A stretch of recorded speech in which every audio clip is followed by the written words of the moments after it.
ขันขวัญจะมาถึงแล้วเฮือนซ่านบ้านซองให้เจ้านอนอยู่ห้องสบายเนื้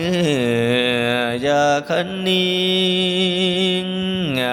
ว่ามาคนอื่นโอ้โอ้โอ้ย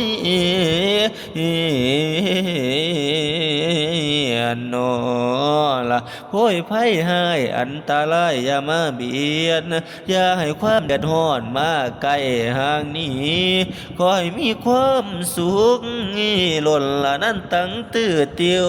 หิวหอดหายเสียงยาสีมี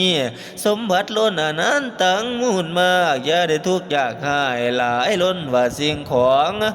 ให้เนืองน้องคือน้ำไหลมานั่นอีกให้เป็นเอกหรือล้นคนย่องว่าทั่วไตรละคิดสิ่งใดให้เจ้าได้สมดังมโนหมาย